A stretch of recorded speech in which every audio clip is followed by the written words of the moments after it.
દમદમતી ઓળખ સમા સૌથી મોટા ઓવરબ્રિજના ખાંચાઓને જ ગાંજા સપ્લાય પોઈન્ટ બનાવી ચૂક્યા હતા. ગાંજા સપ્લાય ડીજીવીસીએલ ઓફિસ સામે આવેલ ઓવરબ્રિજના પિલરના ઉપરના જોડાણવાળા ખાંચામાં માદક પદાર્થો સંતાડી રાખતા હતા.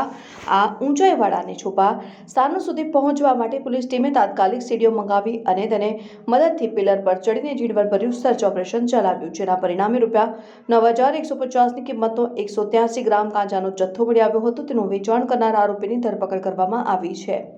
ઓવરબ્રિજના ખાંચાઓમાં સંતાડેલો 183 ગ્રામ ગાંજો મળી આવ્યો.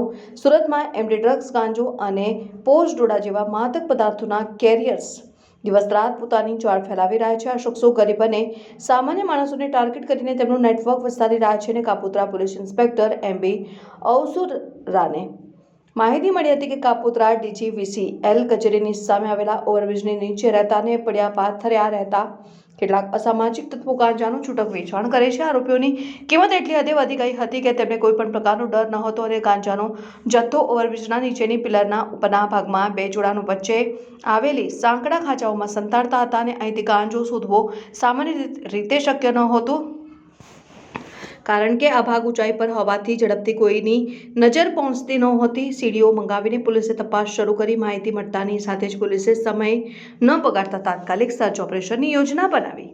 પોલીસની ટીમે બાતમીવાળી જગ્યાએ પહોંચીને ઓવરબ્રિજના થાંભલાઓની ઊંચાઈ સુધી પહોંચવા માટે ખાસ સીડીઓ મંગાવવી પડી. પીઆઈ અવસુરાના માર્ગદર્શનમાં પોલીસે સીડીઓની મદદથી બ્રિજના થાંભલાઓ ઉપર ચડીને ખાંચાઓ અને પિલરના જોડાણવાળા ભાગોને ખંખેરવાનું શરૂ કર્યું હતું અને લાંબા અને પડકારરૂપ સર્ચ ઓપરેશન બાદ આખરે પોલીસને ચોંકાવી દેવાની સફળતા મળી છે. ગાંજો સંતાડનારા શખ્સની ધરપકડ પોલીસે તે ખાંચાઓમાં સંતાડેલો 183 ગ્રામ ગાંજાનો જથ્થો શોધી કાઢ્યો, જેની કિંમત આશરે ₹9,150 જેટલી આંકવામાં આવી છે. અને આ ગાંજો સંતાડનાર અને તેનું છૂટક વેચાણ કરનાર મુખ્ય આરોપી દીપક ઉર્ફે સુકો અનિલ સોનવણે ઉંમર વર્ષ 20ની પોલીસે તાત્કાલિક ધરપકડ કરી હતી. પોલીસની પૂછપરછમાં બહાર આવ્યું કે દીપક ઉર્ફે સુકો કોઈ મોટા ડીલર પાસેથી આ માદક પદાર્થનો જથ્થો લાવીને અહીં ઓવરબ્રિજના ખાંચામાં સંતાડી રાખતો હતો. ત્યારબાદ તેના નિયમિત બંધાણી ગ્રાહકોને તે છૂટકમાં વેચાણ કરતો હતો અને પોલીસે સ્થળ ઉપરથી 42 નંગ પ્લાસ્ટિકની નાની જીપ બેગ પણ કબજે કરી છે, જે દર્શાવે છે કે આ જથ્થો નાના પેકેટ બનાવીને ગ્રાહકો સુધી પહોંચાડવામાં આવતો હતો.